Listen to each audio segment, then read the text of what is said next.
देखिए, हमें ये समझना है कि पाकिस्तान एक ऐसा मुल्क है जिसने बहुत कुछ एक साल में ऑपरेशन सिंदूर के बाद हासिल किया है। अब एक ही ऐसी ताकत है जो वेस्ट एशिया की नहीं है, पर वो वेस्ट एशिया के साथ परमानेंटली जुड़ गई है, और वो है पाकिस्तान। देखिए, ईरान ने इस एमओयू का नाम दिया है इस्लामाबाद एमओयू। पाकिस्तान का एक परमानेंट रोल है, सिक्योरिटी के रोल के ऊपर है, एक जियोपॉलिटिकल रोल है, एक मीडिएटर से बड़ा रोल है। पाकिस्तान साउथ एशियन कंट्री है, पर वेस्ट एशिया में उसकी हर जगह जरूरत है। पाकिस्तान वो मुल्क है जो अमेरिका ने तय किया है, यूरोप ने तय किया है, रीजनल कंट्रीज वेस्ट एशिया की ने तय किया है कि उसने ऑपरेशन सिंदूर में अपनी कन्वेंशनल मिलिट्री कैपेबिलिटी अच्छी दिखाई। पाकिस्तान का जो ओहदा है न्यू वर्ल्ड ऑर्डर में परमानेंटली बहुत बड़ा हो गया है। ट्रेड, कनेक्टिविटी, इकोनॉमिक एक्टिविटी, इस सब में पाकिस्तान जुड़ गया है। जो उसकी जो है रीच है, स्ट्रेटेजिक रीच, वो वेस्ट एशिया में पहुंच चुकी है। ईरानियन ने साफ कह दिया है, हम इजराइल के किसी वेसल को स्ट्रेट ऑफ हॉर्मुज से नहीं जाने देंगे। इजराइल के लिए हमेशा के लिए बात खत्म हो चुकी है। चाइना और रशिया वो तय करेंगे कि वेस्ट एशिया में क्या होगा। सिर्फ आउटसाइड कंट्री जो इन्वॉल्व होगी, इसमें पूरी तरीके से शामिल होगी, वो है पाकिस्तान। समझ रहे हैं न्यू वर्ल्ड ऑर्डर को? तो हमारी शुरुआत पाकिस्तान से होनी है, हमारी शुरुआत चीन से होनी है, यहाँ से हमें शुरुआत करनी है। अमेरिका हमें यहाँ नहीं चाहिए। हमें अपनी फॉरेन पॉलिसी अमेरिका के साथ नहीं जोड़नी है जो हमने जोड़ रखी है। मैं अभी कश्मीर में था, एक हफ्ता वहां रहा हूँ, तो वहां पर अली खमेनी की बड़ी बड़ी वहां उन्होंने पोस्टर्स लगाए हुए हैं, ईरान के फ्लैग चल रहे हैं, और ईरानियंस ने स्पेशल थैंक यू बोला है जम्मू कश्मीर के लोगों को। चाइना ने इसके लिए, पैलेस्टाइन के लिए बहुत सारा पहले से ही काम करके रखा हुआ है। उन्होंने काम ये किया है, तो मुझे बहुत उम्मीद है कि जो काम नहीं हो पाया आज तक, जो कोल्ड वॉर में नहीं हो पाया, जो यूनिपोलर वर्ल्ड में नहीं हो पाया, वो अब हो सकता है। हमारी फॉरेन पॉलिसी साफ दिखा रही है, हम अपने रिश्ते इजराइल के साथ मजबूत कर रहे हैं, कमजोर नहीं। ईरान के जो पीस टॉक्स चल रही हैं उस पर हर घंटे कुछ नई खबर आ जाती है। मैंने आपको दिखाया था ये बहुत ही ड्रामेटिक नाटकीय वीडियो जिसमें हम देख रहे थे कि कैसे ईरान के विदेश मंत्री आते हैं, पाकिस्तान के नेताओं से, उनके प्रधानमंत्री और सेना अध्यक्ष से मिलते हैं, लेकिन अमेरिका के वाइस प्रेसिडेंट से नहीं मिलते और बिना मिले, बिना तस्वीरें खिंचाए, बिना हाथ मिलाए हुए कमरे से निकल जाते हैं। क्योंकि इससे पहले ट्रंप की धमकी आती है और अब ऑफिशियल ये बात हो चुकी है कि इस धमकी की ही वजह थी, ईरान ने ऑफिशियल कहा है कि इसी वजह से हम इस बातचीत के रास्ते से निकल गए। अब अगली खबर जो आ रही है वो ये कि ईरान के विदेश मंत्री और साथ साथ ईरान के राष्ट्रपति दोनों पहुंच चुके हैं इस्लामाबाद। वहां पर वहां के विदेश मंत्री से मुलाकात उनकी होनी है, आधिकारिक दौरा बताया जा रहा है। इससे पहले ईरान के विदेश मंत्री और साथ साथ गालिबाफ जो कि चीफ नेगोशिएटर हैं, दोनों ओमान भी गए हुए थे, यानी अलग अलग अब देशों का दौरा भी हो रहा है।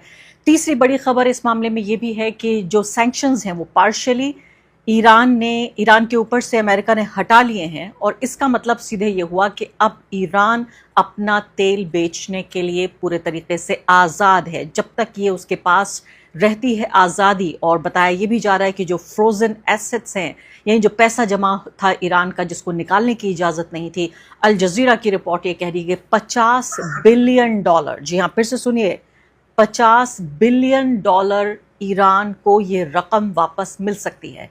क्या मायने हैं इस सब के, जबकि इजराइल लगातार लेबनान पे अटैक अपना जारी रखे हुए है? ये पीस टॉक्स का क्या भविष्य होगा? अब ये जो विदेश मंत्री पाकिस्तान गए हुए हैं और साथ साथ राष्ट्रपति भी दोनों पाकिस्तान गए हुए हैं, इससे हम क्या पता लगाएं? ओमान में क्या बातचीत हुई? बहुत सारे सवाल हैं मेरे पास इन चीज़ों का पता लगाने के लिए कि आखिर जो ये खबरें हमारे पास आ रही हैं, इन खबरों के पीछे की खबर क्या है, कैसे समझा जाए कि जो कुछ हमारे सामने हो रहा है वो क्यों हो रहा है और आगे क्या होगा। सबसे पहले प्रवीण साहनी जी, स्विट्जरलैंड में जो कुछ हुआ उसको आपने भी देखा, मैंने भी देखा, लेकिन जो मैंने नहीं देखा वो आपने क्या देखा वहां? देखिए, सबसे बड़ी बात यह है कि स्विट्जरलैंड जब ये दोनों साइड्स गई हैं, दोनों साइड्स इस लड़ाई को खत्म करना चाहती हैं। ईरान चाहती है पीस, ईरान लड़ाई जीत चुका है, ट्रंप के पास, अमेरिका के पास कोई चारा नहीं है, क्योंकि वो लड़ाई हार चुके हैं और उनके पास कोई मिलिट्री ऑप्शन नहीं है। तो जो भी वहां पर ड्रामा हुआ या नाटकबाजी जो आपने बयान किया हुआ, उसका एंड नतीजा ये निकला है कि जो हाई लेवल कमिटी है फ्यूचर टॉक्स के लिए, वो बन गई है। हाई लेवल कमिटी में होंगे खालीबाफ, अरागची, जेडी वांस, prime minister of Pakistan and prime minister of Qatar. तो ये तो हाई लेवल वो जो कमेटी है वो बन गई है। उसके साथ साथ 4 ग्रुप्स और बन गए हैं। एक है जो कि सैंक्शंस को देखेगा, एक न्यूक्लियर इश्यूज को देखेगा, एक रिकंस्ट्रक्शन एंड इकोनॉमिक डेवलपमेंट देखेगा ईरान की, और एक जो है जो एमओयू साइन हुआ है उसको मॉनिटर करेगा और उसकी इम्प्लीमेंटेशन देखेगा। साथ में क्या हुआ है, एक डी कॉन्फ्लिक्ट सेल भी खुल गया है, वो सिर्फ लेबनान के लिए है। अच्छा, अब जहां तक ये जो 4 ग्रुप्स हैं, इन 4 ग्रुप्स में सैंक्शन, न्यूक्लियर और मॉनिटर ये अभी इस हिस्से पे कोई बात नहीं हुई है। तो जहां तक सवाल ये है कि डी कॉन्फ्लिक्ट सेल है, उसके अंदर होंगे अमेरिका, ईरान, लेबनान गवर्नमेंट और मीडिएटर्स होंगे कतर और पाकिस्तान। इजराइल इसमें नहीं होगा। और जो आपने बात कही कि ऑयल अब ईरान बेच सकता है, वो उनको वेवर मिल गया है अमेरिका से अगस्त 21 तक। तो ये सिचुएशन है। ओवरऑल अब आपको आइडिया हो गया होगा, जो स्विट्जरलैंड में हुआ है वो दिखाता है कि ईरान ये लड़ाई जीत गया है और जो अमेरिका है उसके पास कोई और चारा नहीं था। प्रवीण सानी जी, जो बात समझ में नहीं आई, जो तस्वीरों में हमने देखा और कयास लगाने की कोशिश की, लेकिन उसके बावजूद भी यानी पूरे तरीके से ईगर और आतुर थे जेडी वेंस के किसी तरीके से जो ईरान के विदेश मंत्री हैं उनकी नज़रें पड़ जाएं उनके ऊपर, वो हाथ मिला लें या गले मिल लें या बातचीत शुरू हो जाए। लेकिन उसी पूरे कमरे में 1 मिनट के भीतर जो पूरी दुनिया की जो एक ग्लोबल डिप्लोमेसी होती है उसका पूरा एक कोलैप्स देखने को मिला वहाँ पर। डोनाल्ड ट्रंप, जब आप ये कह रहे हैं कि वो ये वॉर हार चुके हैं, ईरान ये जीत चुका है, तो मुझे जरा समझाइए, हमारे दर्शकों को भी समझाइए कि एक हारी हुई पार्टी, एक हारा हुआ देश जिसको हम ऑलमोस्ट जिसे कहते हैं बिल बिलाते या गिड़गिड़ाते हुए देख रहे हैं, वो इस तरह के बयान क्यों देता है कि ईरान जो है दुनिया के नक्शे से मिट जाएगा। उन्होंने कहा कि ईरान जो है वो ईरान नाम का कोई देश नहीं बचेगा। उन्होंने ये भी कहा कि हम इतना ईरान को मारेंगे, इतना हिट करेंगे, हार्डर देन एवर बिफोर, जितना पहले कभी ईरान को हमने नुकसान नहीं पहुंचाया, हमला नहीं किया, इतना हम करेंगे। अगर वो हारी हुई पार्टी है तो ऐसे बयान क्यों देगी? देखिए, प्रेसिडेंट ट्रंप को पूरी दुनिया समझ चुकी है, इसमें कोई शक नहीं होना चाहिए कि जो वो बोलते हैं उसकी कोई खास अहमियत होती नहीं है। प्रेसिडेंट है अमेरिका के, पर बोलते कुछ है, ग्राउंड पे कुछ होता है। वो हौसला अफजाई करते हैं अपने लोगों की, अपनी मागा बेस की, कि हमने सब तबाही कर दी है, उनकी नेवी खत्म कर दी है, एयरफोर्स कर दी है खत्म, हम सिविलाइजेशन खत्म करेंगे। हमें ये देखना है कि ग्राउंड में क्या हो रहा है। तो ग्राउंड पे ये हो रहा है, देखिए, ये जो एमओयू साइन हुआ है, ये पीस टाइम एमओयू नहीं था जिसमें दोनों साइड जीत सकती हैं, जिसमें हम बोलते हैं विन विन सिचुएशन। ये एमओयू हुआ है लड़ाई के बाद। इसका मतलब एक साइड हारी है, एक साइड जीती है। ये वो एमओयू है जो कि लड़ाई के बाद हुआ है। इसका मतलब ये है जो जीती हुई साइड है वो है ईरान, और इसका आगे मतलब ये है कि जो भी एमओयू में लिखा हुआ है वो ईरान की मिनिमम रिक्वायरमेंट है। ईरान उससे अलग नहीं होगा। अगर अमेरिका उस मिनिमम रिक्वायरमेंट को नहीं मानेगा, ईरान 2 काम कर सकता है। वो फौरन जो है गल्फ ऑफ जो स्ट्रेट ऑफ हर्मोज है उसको बंद कर सकता है, और साथ में वो टॉक से बाहर आ जाएगा। तो जैसे आपने बताया, प्रेसिडेंट ट्रंप ने वहां बोला और थ्रेट्स दी उनको ओपनली, हम ये कर देंगे, सिविलाइजेशन हटा देंगे। तो जो ईरानियन टीम थी वो वहां से चली गई, जो टॉप लेवल टीम थी, पर उनके नुमाइंदे वही रह गए। उन लोगों ने बातचीत करी, अमेरिकन्स के साथ बातचीत करी। अमेरिकन्स चाहते हैं कि एमओयू जो है उस पर काम शुरू हो, तो उसके तहत जो मैंने आपसे बताया, हाई लेवल कमेटी बन चुकी है, 4 ग्रुप्स बन चुके हैं। ईरान को जो है अमेरिका ने वेवर दे दिया है, आप अपना तेल, अपने पेट्रोकेमिकल्स अब आप बेचिएगा। और फिलहाल जो है वो स्ट्रेट ऑफ हॉर्मुज जो है वो खुला हुआ है, और वो पूरी स्ट्रेट ऑफ हॉर्मुज जो है वो ईरान की अथॉरिटी के अंडर है, और जो IRGC की नेवी है वो उसकी पूरी देख रेख कर रही है, उसकी मिलिट्री रिस्पॉन्सिबिलिटी है वहां पे। तो ये सारी सिचुएशन है। आपके जवाब से मुझे दो चीजें समझ में आई हैं। पहली बात तो आप ये कह रहे हैं कि सिर्फ जो मेक अमेरिका ग्रेट अगेन, यानी वहां के जो राइट विंग नेशनलिस्ट लोग हैं जो डोनाल्ड ट्रंप को वोट जिन्होंने दिया और उनको राष्ट्रपति बनाया, उनकी संतुष्टि के लिए, बहुत कुछ भारत जैसा लग रहा है सुनने में, बिल्कुल उनकी संतुष्टि के लिए इस तरह की बयानबाजी करते हैं, लेकिन साथ साथ उसका सीधा फॉल आउट ये होता है कि बातचीत पर उसका सीधा असर पड़ता है। लेकिन शायद ईरानी साइड भी इस बात को अच्छी तरह समझ गई है कि उस वक्त उन्होंने अपने ऑडियंस के लिए, यानी अपने घर के लोगों के लिए, ईरानियों के लिए, वो वहां से कमरे से निकल गए, लेकिन कुछ लोग वहां बाकी रहे, जो लोग बातचीत कर रहे थे, जिनको हमने कैमरे पर नहीं देखा। ये सब कुछ ऐसा लगता है कि कोई फिल्म का ये सीन चल रहा है कि पर्दे के पीछे क्या हो रहा है और पर्दे के आगे क्या हो रहा है।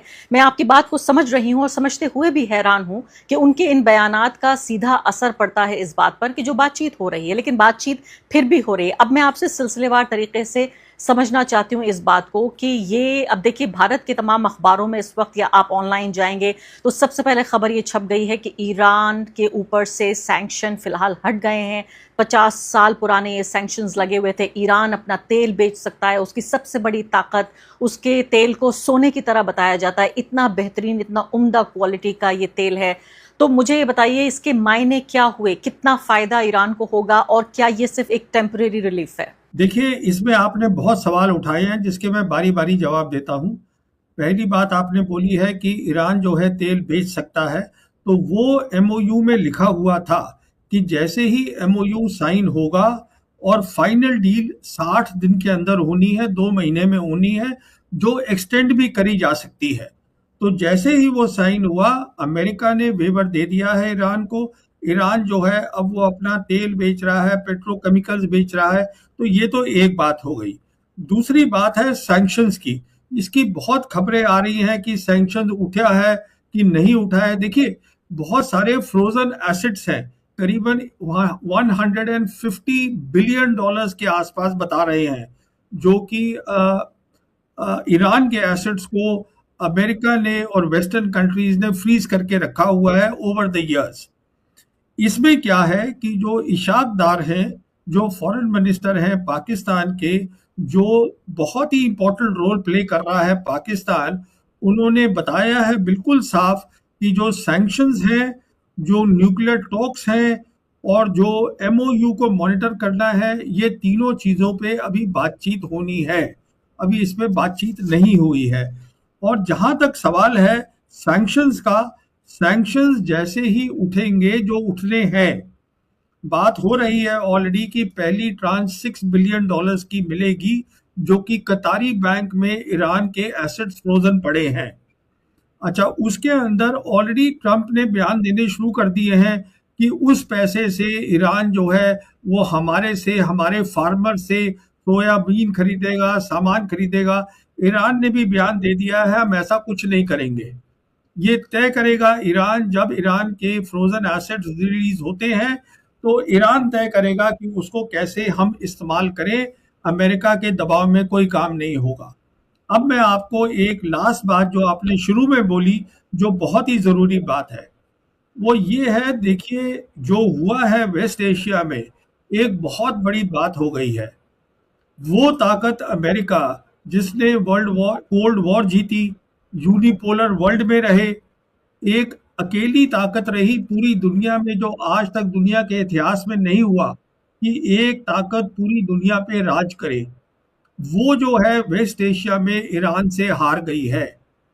ये एक बहुत बड़ी बात है, तो इसके बहुत बड़े मायने हैं। अच्छा, अभी बात आती है, दो अलग चीजें हैं। एक है मागा बेस और एक है मागा फॉरेन पॉलिसी। ये भी मैं बताना चाहूंगा आपके दर्शकों को। जहां तक मागा बेस का सवाल है, ये वो लोग हैं जो कि ट्रंप को फेवर करते हैं, उनकी सोच को फेवर करते हैं कि हम इंडस्ट्रियलाइजेशन करें, मतलब इंडस्ट्री वापस लाएं हम अमेरिका के अंदर। तो ये तो वो है। दूसरी है उनकी फॉरेन पॉलिसी जो कि मागा है। इसका मतलब ये है मेक अमेरिका ग्रेट अगेन। आज जो दुनिया मल्टीपोलर हो गई है, वो अपनी फॉरेन पॉलिसी के जरिए से उसको फिर से यूनिपोलर बनाने की सोच रहे थे कि फिर से अमेरिका एक अकेली ताकत बन जाए दुनिया के अंदर। तो वो सब कुछ अब नहीं होने वाला है, ये वेस्ट एशिया में जो लड़ाई हार गए हैं उसके कारण। बहुत बड़ी बात आप ये कह रहे हैं कि पूरे तरीके से पूरी दुनिया का जो ढांचा जो अब तक हमने जाना था, कम से कम मेरी जनरेशन ने पिछले कई दशकों में सिर्फ ये देखा था कि दुनिया इस तरह की होती है, अब दुनिया अलग तरह की होगी, अलग तरह से दुनिया को देखा जाएगा, उसके काम करने का तरीका अलग होगा, जंग का और अमन का तरीका अलग होगा, कारोबार का तरीका अलग होगा, फॉरेन पॉलिसी बदलेगी। और एक बहुत महत्वपूर्ण जो डिबेट है जो हमारे देश में अभी होनी बाकी है वो ये कि क्या हमारी फॉरेन पॉलिसी, भारत देश की फॉरेन पॉलिसी बदलेगी, क्या भारत की अपने पड़ोसियों के प्रति भी जो पॉलिसी है क्या वो बदलेगी। इससे पहले कि इन बड़े बड़े सवालों पर मैं आऊं और आपसे चर्चा भी करूं, मैं सबसे पहले ये समझना चाहती हूं कि अभी जो ईरान के विदेश मंत्री हैं, पहले वो गए ओमान और उसके बाद वो गए हैं पाकिस्तान, साथ साथ वहां के ईरानियन जो राष्ट्रपति हैं वो भी गए हुए हैं पाकिस्तान। इसका क्या ताल्लुक इससे जो टॉक्स अभी चल रही हैं उसी से है या कुछ अलग बात है? किस तरह की ये जुगलबंदी हो रही है जिसको हम समझ नहीं पा रहे? देखिए, ये दो बातें हैं।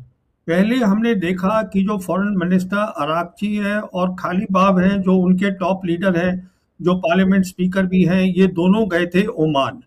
ओमान की टॉप लीडरशिप से मिले हैं। उसकी इसलिए ज़रूरत है क्योंकि उन्होंने, ईरान ने ओमान के साथ मिलकर एक बनाई है पर्शियन गल्फ स्ट्रेट अथॉरिटी। तो 60 दिन के बाद जब फाइनल डील साइन होती है, अगर होती है, तो उसके बाद जो है वहां पर एक तरीके की कोई फीस लगेगी। अब आप उसको टोल बोल लीजिए, आप उसको कोई और नाम दे दीजिए। वो ईरानियंस ये कह रहे हैं कि हम दोनों जो है मिलके इसको हम मॉनिटर करेंगे।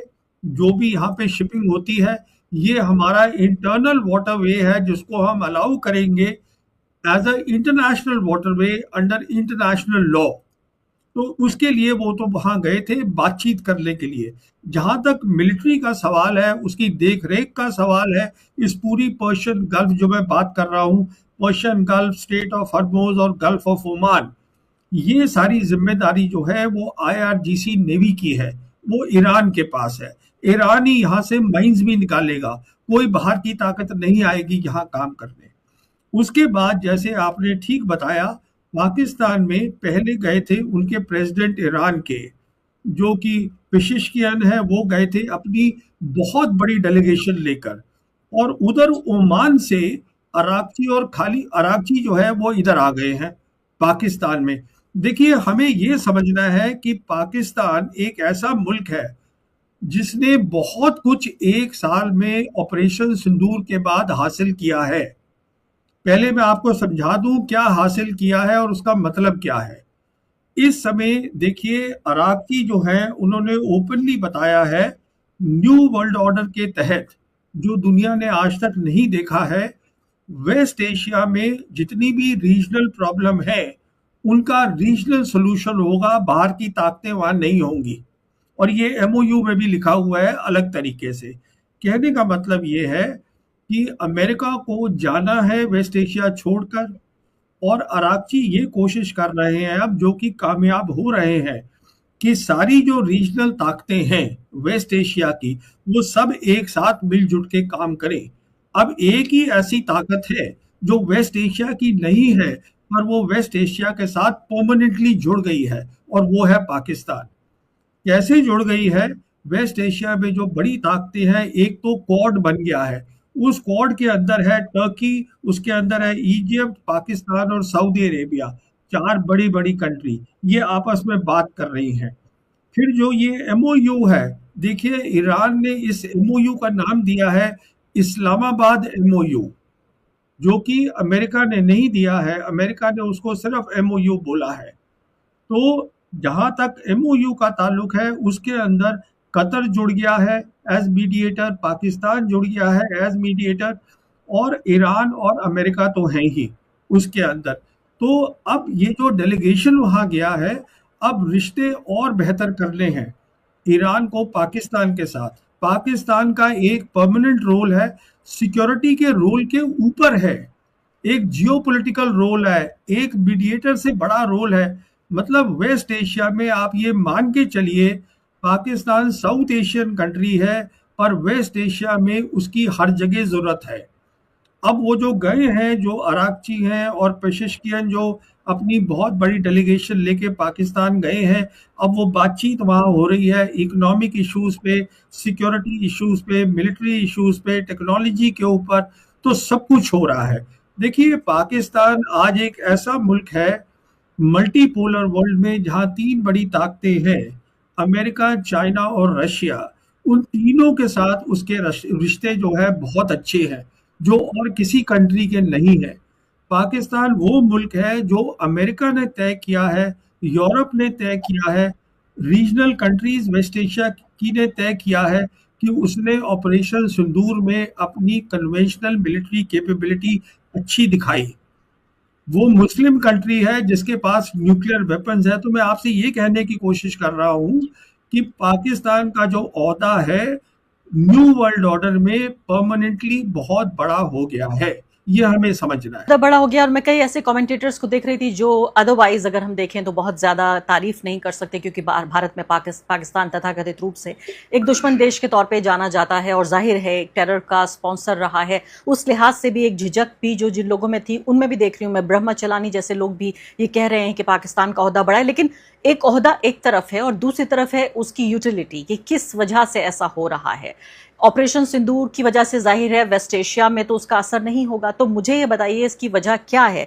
क्या पाकिस्तान का फायदा ये है कि जो भी, यानी एक ऐसा देश जो सऊदी अरब से भी नज़दीक है, ईरान से भी नज़दीक है, अमेरिका से भी नज़दीक है, इन सबसे लगातार बातचीत कर सकता है। लेकिन सबसे बड़ी बात जो भारतीय कमेंटेटर्स कहते हैं वो ये, अभी भी जिस तरह से हम देख रहे हैं कि विदेश मंत्री और राष्ट्रपति वहां गए, कि अमेरिका जो कुछ भी करवाना चाहता है वो सीधे कराने के बजाय वो चला जाता है पाकिस्तान के रूट से। तो पाकिस्तान भी खुश होता है कि हाँ ठीक है, हमने आपके लिए काम कर दिया, और असुविधा नहीं होती, इनकन्वीनियंस नहीं होता अमेरिका को। देखिए, जब तक ये न्यू वर्ल्ड ऑर्डर क्या है, जो मैंने आपको बहुत मुख्तसर तरीके से बताया, इसका मतलब ये है कि जो रीजनल कंट्रीज हैं वो रीजनल सॉल्यूशन निकालें, रीजनल प्रॉब्लम्स का, अपने मसलों का हल खुद निकालें। इस नए वर्ल्ड ऑर्डर में आप ये समझिएगा, जो आप कह रही हैं, हमें इसको समझना है न्यू वर्ल्ड ऑर्डर को। इसमें आप देखिएगा जो पाकिस्तान है उसका सऊदी अरेबिया से सिक्योरिटी अरेंजमेंट 1970 से है, कोई नया नहीं है। पर सिंदूर के बाद नवंबर 2025 में उन्होंने फॉर्मल डिफेंस एग्रीमेंट किया। उसके बाद आप देखिए कतर भी उनसे बात कर रहा है। जैसे मैंने आपसे बताया, ये एमओयू में लिखा हुआ है कि अमेरिकन्स को जो है वहाँ वेस्ट एशिया से जाना है, उनको अपनी जो फोर्सेस हैं जो नज़दीक हैं ईरान के, उसको एंड ऑफ द डील तक, मतलब 60 दिन से 30 दिन आगे, मतलब 90 दिन के अंदर अंदर निकालना है। तो कतर से भी वो निकलेंगी। कतर ऑलरेडी बात कर रहा है पाकिस्तान से। तो कहने का मतलब ये है, सिक्योरिटी रूल एक बात है।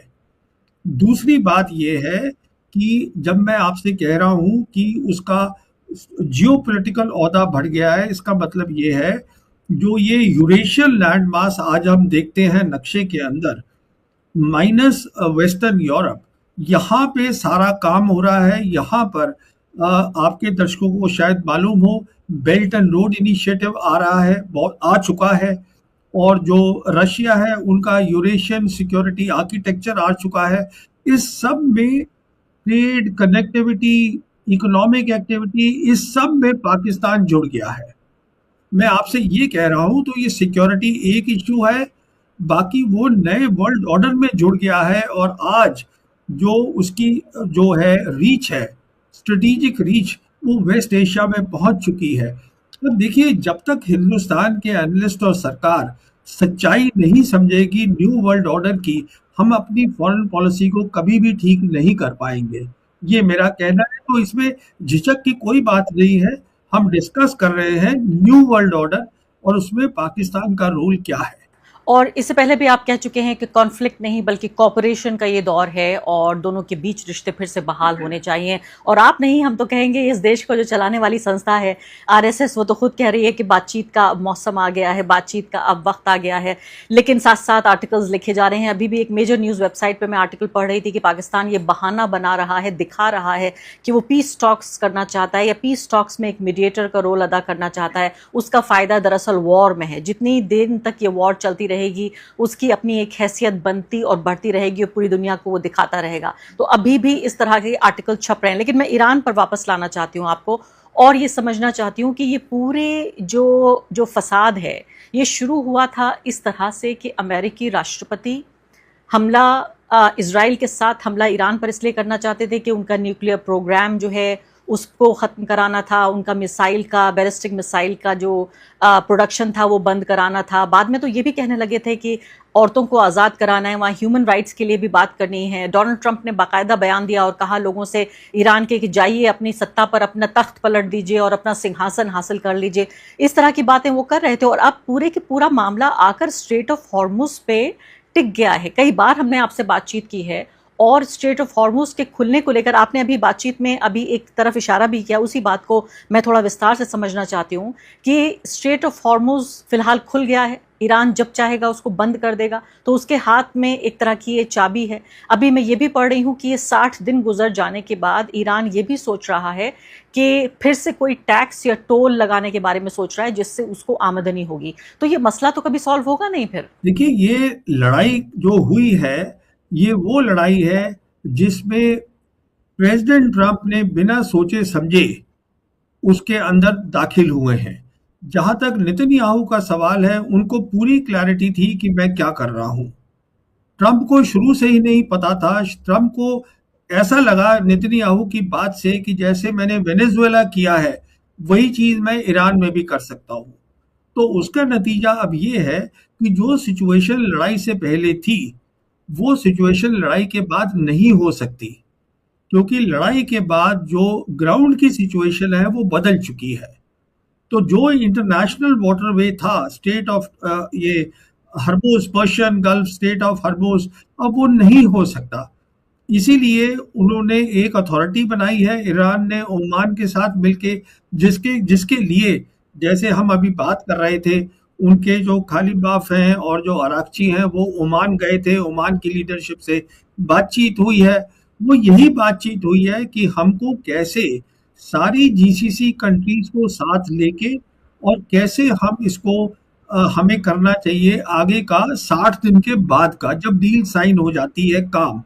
और जैसे आप बता रही हैं, किसी तरीके का टैक्स पक्का लगेगा, क्योंकि अब वो कह रहे हैं कि सिक्योरिटी टैक्स लगा सकते हैं या और किसी नाम से टैक्स लगा सकते हैं। और ये जो स्टेट ऑफ हर्मुज है ये पूरा ईरान की नेवी के कब्जे में है और वहीं रहेगा। तो ये कहना कि अब सिचुएशन पहले जैसी हो जाए तो वो नहीं होगी। और ईरानियन ने साफ कह दिया है कि जब फाइनल डील हो भी जाती है, हम इजराइल के किसी वेसल को स्ट्रेट ऑफ हर्मुज से नहीं जाने देंगे। इजराइल के लिए हमेशा के लिए बात खत्म हो चुकी है जहां तक स्टेट ऑफ हर्मुज का ताल्लुक है। जैसे मैं आपसे कह रहा था, ईरान ये लड़ाई जीत गया है। हमको पहले तो ये समझना है, हमको ये नहीं सुनना है कि प्रेसिडेंट ट्रंप क्या बोल रहे हैं, सोशल मीडिया पे क्या लिख रहे हैं, उसकी कोई अहमियत नहीं है। हमें ईरानियन जो बोल रहे हैं उसको सीरियसली लेना है। बिल्कुल, आप सही फरमा रहे हैं। और आपने ही, मुझे याद है कई महीने पहले बार बार इसको दोहराना भी अजीब लगता है कि शायद आप अकेले ऐसे कमेंटेटर, अकेले ऐसे एक्सपर्ट रहे होंगे जब इस बात को कह रहे थे और बाकी हमारे दर्शक कमेंट्स में लिख रहे थे कि ये क्या कोई दीवाने हैं, ये कहाँ से कौन सी मनोहर कहानियाँ पढ़ते हैं। ये कह रहे हैं कि ईरान अपनी शर्तों पर इस जंग को ख़त्म करेगा, तब ये जंग ख़त्म होगी। और आपने इन एज मैनी वर्ड्स, इतने ही शब्दों में आपने इस बात को कहा था और वही सब कुछ हमारे सामने एक फिल्म की तरह ऐसा लग रहा है कि रोल हो रहा है। और मुझे वो तमाम इंटरव्यूज जो आपने मुझे दिए इस चैनल पर जो एयर हुए हैं, वो सब एक फ्लैशबैक की तरह इस वक्त मेरे सामने आ रहे हैं। और मैं भी आपकी बात पे यकीन नहीं करती थी, बार बार क्रॉस क्वेश्चन करती थी। और आज मैं आपसे वही सवाल पूछ रही हूँ हमारे उन दर्शकों की जानकारी के लिए। देखिए, हॉर्मुज कोई ऐसी चीज़ नहीं है जो हमने किताबों में पढ़ा हो या हमें पता हो क्या चीज़ है। थोड़ी सी एक जानकारी ये चाहती हूँ आपसे, फिर मैं एक दो आपसे इंडिया सेंट्रिक सवाल भी पूछूंगी। भारतीय दर्शक इसको देख रहे हैं कि उन्हें कैसे इसको को इस जंग को देखना चाहिए कि हॉर्मुज की स्थिति इस जंग से पहले क्या थी, इस जंग के बाद अभी जो है वो क्या है, और 60 दिनों के बाद क्या होगी? तो देखिए, जहां तक जंग से पहले हमने देखा था कि जब 12 डे वॉर हुई थी 2025 में, 12 डे वॉर में ईरान ने स्ट्रेट ऑफ हर्मुज बंद नहीं किया था, पर जो हुतीज थे वो एक्टिव थे रेड सी के अंदर। अब उन्होंने क्या किया है, क्योंकि ये स्ट्रेट ऑफ हर्मुज हमेशा खुला रहा है, जहां तक ईरान और ओमान का ताल्लुक है, वो 1974 से ये बात कर रहे हैं कि ये हमारा इंटरनल वाटरवे है, ये हमारा वाटरवे है। अगर आप नक्शा देखिएगा तो ये इनका इंटरनल वाटरवे है, पर उसके बारे में कोई दुनिया से बात नहीं कर रहे थे। अब उन्होंने क्या किया है समझदारी के साथ कि जैसे ही लड़ाई शुरू हुई है 28 फरवरी को, जो अग्रेशन किया है अमेरिका ने और इजराइल ने मिलके, पहली चीज उन्होंने क्या करा, स्ट्रेट ऑफ हर्मुज को बंद कर दिया। बंद इसलिए कर दिया क्योंकि वो सालों साल इसकी तैयारी कर रहे थे, सालों साल उन्होंने यहाँ मिलिट्री कैपेबिलिटीज लगाई हुई थी, सालों साल उनको पता था इसको हमें कैसे बंद करना है और कैसे इसको चलाना है। और फिर उसके बाद उन्होंने ये पब्लिकली डिक्लेयर कर दिया ईरान ने कि ये हमारी वाटरवे है, ये हमारी टेरिटरी है, और अब हम जो है इस हमारी टेरिटरी है तो हम तय करेंगे हमें क्या करना है। क्योंकि दुनिया आज मल्टीपोलर हो चुकी है, दो बड़ी ताकतें रशिया और चाइना, उन्होंने भी पब्लिकली ये फिर कह दिया कि ये ईरान की टेरिटरी है स्ट्रेट ऑफ हर्मुज। तो अभी प्रेसिडेंट ट्रम्प जो भी बोलते रहते हैं कि मैं उसको उड़ा दूंगा या वो फ्री हो जाएगा, तो ऐसा कुछ नहीं होगा। वो सिर्फ 60 दिन के लिए है, वो तब तक के लिए है जब तक फाइनल डील साइन नहीं होती। और जैसे मैं आपको बता चुका हूँ, अमेरिका के पास कोई मिलिट्री ऑप्शन है नहीं। वो प्रेसिडेंट ट्रम्प चाहते हैं कि मैं जल्दी से जल्दी इस लड़ाई से बाहर निकलूं। तो जीती हुई पार्टी जो होती है वो तय करती है क्या करना है। तो हम देखेंगे अगले 60 दिन, या ये और भी एक्सटेंड होता है, तो हम देखेंगे कि रीजनल प्लेयर्स और ईरान और उनको सपोर्ट करते हुए चाइना और रशिया, वो तय करेंगे कि वेस्ट एशिया में क्या होगा। सिर्फ आउटसाइड कंट्री जो इन्वॉल्व होगी इसमें पूरी तरीके से शामिल होगी, वो है पाकिस्तान। तो हिंदुस्तान को समझना है, क्योंकि हमारे बहुत सारे यहाँ पर इम्पोर्टेंट रीजंस हैं कि हमें वेस्ट एशिया में हमारे वो वर्कर्स काम करते हैं, हमारा यूएई के साथ बहुत, हम वहाँ से तेल लेते हैं, गैस लेते हैं, एलएनजी लेते हैं। तो हमारे को समझना है कि दुनिया कितनी बदल चुकी है और हमको उसी हिसाब से अपनी फॉरेन पॉलिसी को एडजस्ट करना चाहिए। बिल्कुल। लाखों की तादाद में जो लोग खाड़ी के देशों में, गल्फ में काम करते हैं, भारतीय, वो भी बहुत चिंतित हैं इस वक्त, क्योंकि इस बदलती दुनिया का कैसे सेंस बनाएं कि जो वो काम कर रहे थे, उस काम करने की जो शर्तें थीं और जो रिश्ता था उनका और उस देश का जो उनका होस्ट कंट्री है और बाकी जो उनका अपना खुद का कंट्री है, उस सब के बीच जो रिश्ते बदल रहे हैं। मुझे लगता है एक बड़ी बहस आपके साथ इस पर भी करनी पड़ेगी।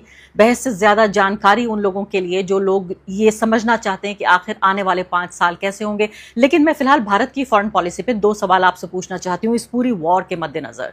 देखिए, सबसे बड़ी बात तो ये समझना होगा कि we have miss the bus. जो हमारे पास एक मौका था वो हम गंवा चुके हैं, क्योंकि हम एक साइड ले चुके हैं। हम जंग से, जब ये शुरू हुई पहला अटैक फरवरी के महीने में, उससे कुछ घंटे पहले ही हमारे नेता नरेंद्र मोदी जी वो इजराइल गए थे और वहाँ की संसद में जाकर उन्होंने इजराइल के साथ जिस तरह का भाईचारा दिखाया, मदरलैंड फादरलैंड वाला वो स्टेटमेंट भूला नहीं जा सकता। इसका मतलब पहले ही उन्होंने साइड ले ली थी, लेकिन कुछ कोर्स करेक्शन तो किया है। ये बात तो आपको माननी पड़ेगी साहनी जी कि जो ये सोच रहा था भारत भी, पूरी दुनिया की तरह, सिर्फ भारत की बात नहीं है, अमेरिका भी सोच रहा था, बाकी दुनिया भी सोच रही थी कि ईरान 3 दिन की कहानी है, तो इसलिए वो इजराइल के साथ खड़े हो गए अपना राष्ट्र हित देखते हुए। लेकिन जब ये लड़ाई लंबी खिंचती चली गई तो भारत ने भी कोर्स करेक्शन तो किया है। क्या कोर्स करेक्शन किया है बताइए। इस तरह से कि मतलब जो हमारे फॉरेन सेक्रेटरी थे उन्होंने जाके, जब खामनेई साहब की जब हत्या कर दी गई तो जाके डायरी में मैसेज लिखा। इसके बाद जो अटैक हो रहे थे उसके बाद उसमें भी ये कहा कि शांति होनी चाहिए। और अभी डोनाल्ड ट्रंप से भी जो उन्होंने मुलाकात की उसमें भी शांति की एक भावना के तौर पर वो सामने आए। देखिए, ऐसा है कि 28 तारीख को फरवरी लड़ाई शुरू हुई है, 25 तारीख को प्रधानमंत्री इजराइल में थे और उन्होंने वही सब बातें बोली जो आप बता रही हैं मुझे।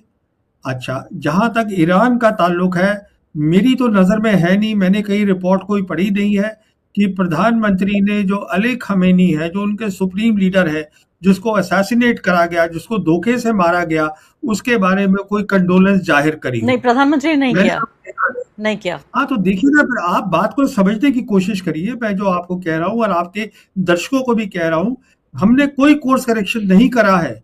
अभी भी, आज भी, जैसे आप और मैं बात कर रहे हैं, डिफेंस मिनिस्टर इजराइल के हिंदुस्तान में है। हमारे डिफेंस मिनिस्टर से उनकी बातचीत हो रही है कि कैसे हमारे रिश्ते और मजबूत होने चाहिए। तो मुझे समझ में नहीं आता कैसे हम कोर्स करेक्शन कर रहे हैं। अगर ईरान हमसे अच्छी तरीके से बात कर रहा है तो वो सिर्फ इसलिए बात कर रहा है क्योंकि हिंदुस्तान और ईरान एक सिविलाइजेशन है, जो दोनों एक दूसरे की पहचान बहुत पुरानी है। इसलिए इसलिए नहीं बातचीत कर रहे हैं कि हमारी सरकार के कारण, इसलिए बातचीत कर रहे हैं क्योंकि ब्रिक्स के वो भी मेंबर हैं, एक बहुत वाइज लोग हैं, समझदार लोग हैं। तो मैं समझता हूँ हमें कोर्स करेक्शन करने की जरूरत है। और शुरुआत, अगर हम समझ रहे हैं न्यू वर्ल्ड ऑर्डर को, तो हमारी शुरुआत पाकिस्तान से होनी है, हमारी शुरुआत चीन से होनी है, यहाँ से हमें शुरुआत करनी है। क्योंकि जैसे कि आज न्यू वर्ल्ड ऑर्डर के तहत वेस्ट एशिया में रीजनल प्रॉब्लम का रीजनल सॉल्यूशन निकल रहा है, वैसे ही भी हमें साउथ एशिया में रीजनल प्रॉब्लम की रीजनल सॉल्यूशन चाहिए। अमेरिका हमें यहाँ नहीं चाहिए। हमें अपनी फॉरेन पॉलिसी अमेरिका के साथ नहीं जोड़नी है, जो हमने जोड़ रखी है पूरी तरीके से, इजराइल के साथ जोड़ रखी है। इजराइल आज, जेडी वैंस ने कहा है खुलेआम, जो उपराष्ट्रपति हैं अमेरिका के, कि जेडी, उन्होंने ये कहा है कि इजराइल को आज पूरी दुनिया में अमेरिका के अलावा कोई भी उनके साथ नहीं खड़ा है। वो बताना भूल गए कि हिंदुस्तान खड़ा है इजराइल के साथ। इंटरव्यू देखा था मैंने, वो इंटरव्यू देखा था, आप बिल्कुल ठीक कह रहे हैं। लेकिन जब ईरान के राष्ट्रपति, ईरान के विदेश मंत्री यहाँ पर आए नई दिल्ली में, उनका बड़ा अच्छा स्वागत किया गया। भारत ने और भारत के लोगों ने काफ़ी जो है वो जो दवाई का सामान था, इसके अलावा कश्मीर से भी आप देखिए इतनी मदद गई, और भारत ने वो सब कुछ एक फैसिलिटेट तो कराया, सारी चीज़ें भेजने में काम तो किया। तो मैं कहूँगी एक नर्म रवैया तो अपनाया, एक दोस्त जैसी भूमिका। देखिए, ऐसा है, मैं अभी कश्मीर में था, एक हफ्ता वहाँ रहा हूँ। वहाँ पर आप जगह जगह जाइएगा तो वहाँ पर अली खमेनी की बड़ी बड़ी, वहाँ उन्होंने पोस्टर्स लगाए हुए हैं, ईरान के फ्लैग चल रहे हैं, और ईरानियंस ने स्पेशल थैंक यू बोला है जम्मू कश्मीर के लोगों को। तो मैं आपसे वही कहूँगा, जब ब्रिक्स की समिट हो रही है, वहाँ पे अराक्ची आएंगे और बाकी और नुमाइंदे आएंगे, अरे भाई, उनको तो हम होस्ट हैं, उनको तो स्वागत करना ही है, उसमें कौन सी नई बात है। मेन बात ये होती है कि क्या हमने उनके जो सुप्रीम लीडर थे, उनको आज तक प्रधानमंत्री ने ये बोला है कि हाँ, हम उसका, हमें अफसोस है? क्या हमने बोला है कि ये अग्रेशन जो है इजराइल ने किया था? क्या हमने बोला है कि इजराइल ने क्या क्या गाजा में किया है और जो कर रहा है? आप जानती हैं गाजा में सीज फायर है 1 साल से, और उसके बावजूद जो है इजराइल ने वहां पर 1000 से ज्यादा लोगों को मार दिया है। इसीलिए देखिए, आज लेबनान के लिए एक अलग डी कॉन्फ्लिक्ट सेल बनाया गया है। इसका मतलब ये नहीं है कि ईरान जो है वो गाजा को भूल गया है, पैलेस्टाइन को भूल गया है। उन्होंने साफ कहा है पैलेस्टाइन इशू हमारे लिए इम्पोर्टेंट है, पर ये पहले एमओयू जो है ये फाइनल डील में तब्दील हो जाए, बन जाए, उसके बाद वो जो है पैलेस्टाइन का इशू लेंगे, उठाएंगे, उसके बाद वो गाजा पे बात करेंगे। और मैं आपके दर्शकों को ये भी बताना चाहूँगा, चाइना ने इसके लिए, पैलेस्टाइन के लिए बहुत सारा पहले से ही काम करके रखा हुआ है। उन्होंने काम ये किया है कि 2025 के अंदर, याद करिएगा, 14 पैलेस्टीनियन ग्रुप, जिसमें फतेह और हमस भी थे, वो चाइना के अंदर, चाइना उनको सबको एक साथ लाया था। इसलिए लाया था, बोला था कि ये हम बना रहे हैं एक पैलेस्टीनियन गवर्नेंस स्ट्रक्चर। तो वो उनको इकट्ठा किया था, उस, क्योंकि चाइना बार बार बोल रहा है कि पैलेस्टीनियन 2 स्टेट सोल्यूशन रिक्वायर्ड है, ईस्ट जेरूसलम कैपिटल होना चाहिए। कहने का मतलब ये है, ये मसला अभी खत्म नहीं हुआ है। ये मसला मैं समझता हूँ न्यू वर्ल्ड ऑर्डर में जहाँ रीजनल कंट्रीज का ज़्यादा दबाव होगा, उनकी सोच होगी, उनका काम होगा। अमेरिका यहाँ से जब निकलेगा बाहर, उसकी बेसिस कम होंगी वेस्ट एशिया से। फिर दो मल्टीपोलर वर्ल्ड है, तीन बड़ी ताकतें हैं, चाइना और रशिया सपोर्ट करती है पैलेस्टाइन को। तो मुझे बहुत उम्मीद है कि जो काम नहीं हो पाया आज तक, जो कोल्ड वॉर में नहीं हो पाया, जो यूनिपोलर वर्ल्ड में नहीं हो पाया, वो अब हो सकता है। और जब तक पैलेस्टीनियन का मामला शुरू नहीं होगा, इजराइल अपनी हरकतों से बाज नहीं आएगा। इजराइल तब तक सोचता रहेगा कि ग्रेटर इजराइल हम बना सकते हैं, और इसमें कोई शक और शुबा नहीं होना चाहिए। हम अपनी फॉरेन पॉलिसी की बात कर रहे हैं, हमारी फॉरेन पॉलिसी साफ दिखा रही है, हम अपने रिश्ते इजराइल के साथ मजबूत कर रहे हैं, कमजोर नहीं कर रहे हैं। जी हाँ, बिल्कुल। और साफ-साफ बात ये भी है कि आप देखिए, आप फ़िलिस्तीन का आपने ज़िक्र किया, कई एक्सपर्ट इसी चैनल पर ये कह चुके हैं कि इस पूरे खित्ते में शांति जब तक नहीं लौटेगी, तब तक ये पूरा खित्ता जलता रहेगा, जब तक कि फ़िलिस्तीन के मुद्दे का हल नहीं होगा। अभी अब हम और आप बात कर रहे हैं, इज़राइल ने आप देखिए लेबनान में 4 लोगों को मार दिया। इज़राइल के एक्सपर्ट ये कह रहे हैं कि डी-लिंक कीजिए आप लेबनान और ईरान के साथ ये जो पीस टॉक्स चल रही है, यानी कि लेबनान में हमें कत्लेआम की इजाज़त दीजिए और साथ-साथ ईरान के लिए आप बातचीत भी करते रहिए। और सबसे बड़ी बात भारत के मद्देनजर तो प्रवीण साहनी जी, और इसी पर बात खत्म भी करूंगी मैं, कि जब अमेरिका बातचीत कर रहा है ईरान से और अमेरिका पूरे खित्ते में जाकर रीच आउट कर रहा है, तो भारत को अगर अमेरिका का दोस्त भी मान लें, तो जब दोस्त बातचीत कर रहा है, वो पीस टॉक्स कर रहा है, तो आखिर भारत को क्यों एतराज होना चाहिए? भारत के नेताओं को, विदेश मंत्री को, प्रधानमंत्री को एतराज क्यों होना चाहिए?